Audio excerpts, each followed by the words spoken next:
High guides, আসসালামু আলাইকুম।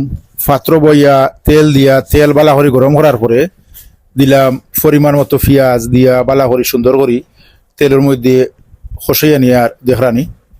আর পেঁয়াজগুলা একটু গরম হইল এবং আস্তে আস্তে সফট হওয়ার দেখলানি, কালার বদলি গেছে পেঁয়াজর। দিলাম একটু ম্যাগি মশলা দিয়া ইনশাল্লাহ আমি সব মশলাগুলা রান্নার আস্তে আস্তে দিমু। লবণ দিলাম 1 চামচ, দিলাম হলুদের গুঁড়া 1/2 চামচ, দিলাম মরিচের গুঁড়া 1 চামচ। জাল আমরা একটু কম খাই, যদি আপনারা জাল বেশি খাই তাহলে আপনারা জাল একটু বেশি দিবা। তো ধনিয়া বাখরের গুঁড়া দিলাম 1 চামচ দিয়া সুন্দর করে ফ্রাই প্যানও আমি বালা করি মশলাগুলারে বালা করে খসাইয়া নিয়ে আর জেলা মশলাগুলা সফট ও মিহি হয়।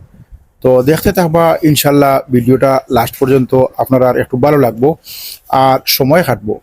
আর আমি প্রতিদিন তো আপনারা ওরকম বিভিন্ন ধরনের রান্না বান্নার ভিডিও দিয়ে থাকি। তো আলহামদুলিল্লাহ, আমার কথাবার্তায় ভুল হইলে আপনারা মাফ করে দিবা। আর আমি সুন্দর রান্নার চেষ্টা করি। আর তো পরিমাণ মতো কিছু পানি দিলাম, দেখলাম পেঁয়াজগুলা যেন ফুলে না যায়। তো দিলাম কিছু পানি দিয়া সুন্দর করি আবার বালা করি খসাইয়া নাড়াছাড়া করি দিয়া কিছু সময় লাগি আমি গুড়িয়া তৈমু। গুড়িয়া তৈলে পেঁয়াজগুলা সুন্দর ইয়া সফট হইব, নরম হইব আর তেল উফরে বাইব। আর ওদের অনেক ফাঁপ উঠিছে, তো আবার বালা করি সুন্দর করি খসাইয়া পেঁয়াজগুলা বালা করি গোলাইয়া নিমু আর কি। তো আপনারা ওরকম সবে রান্না করেন, আমিও ওরকম রান্না করি।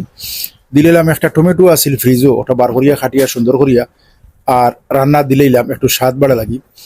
দেখতে থাকবা, দেখতে দেখতে ভালো লাগবো। আর ভালো লাগলে ইনশাল্লাহ গঠনমূলক সুন্দর কমেন্ট করবা। আর আমি আপনারা সুন্দর গঠনমূলক কমেন্ট ও রিপ্লাই দিমু। প্রতিদিন তো ওরকম আমি রান্না বান্না করি, আপনারা সুন্দর সুন্দর গঠনমূলক কমেন্ট করেন। মাশাল্লাহ অনেক সুন্দর হইয়া দেখরানি, পেঁয়াজগুলা লরমর আর টমেটোগুলাও প্রায় সিদ্ধ হইয়া গলি গেছে কি। তো আর একটু বালা করি গলাইয়া নেওয়ার চেষ্টা করবো, লাড়াছাড়া করে দিমু, খসাইয়া দিমু। আর দেখতে থাকবা আমি আবার এর মধ্যে জুল দিমু। জুল দিয়া এরপরে আমি আবার এখানে সুন্দর একটা রান্না করার চেষ্টা করবো। তো পরিমাণ মতো জল দিমু, যেহেতু আমি আজকে মাছ মশলা লাগাইমু। মাছগুলা আমি তো বাজিয়া রাখছি, এরপরে আবিগুলা আমি মশলা লাগাইমু।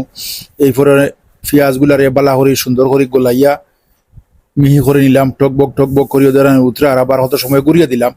গুড়িয়ে দেওয়ার পরে ওদের আমি মাছগুলারে আমি বাজিয়ে রাখলাম। এগুলি ফাবদা মাছ, আগে দেখছেন মাছ বাজিয়ে রাখছি আমি ফাবদা মাছ। ওগুলা সুন্দর করি পাত্রের মধ্যেও যে এখানে মশলা দিছি, মশলা লাড়াছাড়া করি আর কিছু সিদ্ধ করে নিলাম, বালা করি টকবক করে উতরাইয়া নিলাম। আর কিছু নাড়াছাড়া করিয়া দেখলাম যে ঠিক আছে, অসুবিধা নাই। তো এখন আমি মাছগুলা ওখানে ছাড়মু, আপনারা দেখতে থাকবা। ওদের আমি কেন মাছগুলা পাত্রের মধ্যে ডালিয়ে দিয়ার।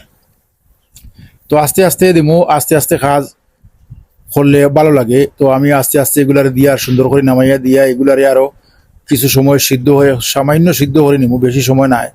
ওদের মাছগুলা এগুলা জয়েন্ট হয়ে গেছে, তো আস্তে আস্তে আমি ছাড়াইয়া দিলাম। তো ভিডিওটা কেমন লাগলো, ভালো লাগলো নি ইনশাল্লাহ গঠনমূলক কমেন্ট করবা। আর সুন্দর সুন্দর ভিডিও আমি প্রতিদিন আপনারা এইরকম দিমু। আপনারা সুন্দর সুন্দর ভিডিও ভাইয়া সুন্দর সুন্দর কমেন্ট করবা আলহামদুলিল্লাহ। তো আমার একটা ইউটিউব চ্যানেল আছে সেলিম উদ্দিন বিডি, ইউটিউব চ্যানেলও সাবস্ক্রাইব করবা। ওখানেও আমি সুন্দর সুন্দর রান্নার ভিডিও দিয়া থাকি, স্টোরি দিয়া থাকি। আর এটা আমার সেলিমউদ্দিন প্রোফাইল।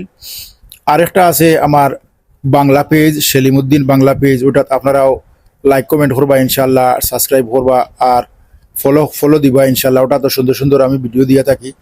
সব মিলিয়া আলহামদুলিল্লাহ সেলিমউদ্দিন ভাইয়ের পক্ষ থেকে সবার জন্য দুয়া ভালোবাসা রইল। আর আস্তে আস্তে আমার রান্নাগুলা প্রায় শেষ হইয়া আইছে। তো আমি 1 চামচ জিরার গুঁড়া দিয়া আর সুন্দর করে এগুলা ডাকিয়ে রাখবো 5 মিনিট লোয়া গুনো। আর এগুলা মজিয়া অনেক সুন্দর হইব মাশাল্লাহ, অনেক সুন্দর লাগে আমার কাছে। আপনার কাছে কিরকম লাগে ক্যামেরাতে একটু কমেন্টও জানাইয়া যাইবা ইনশাল্লাহ। মাশাল্লাহ দেহরানি অনেক সুন্দর লাগে।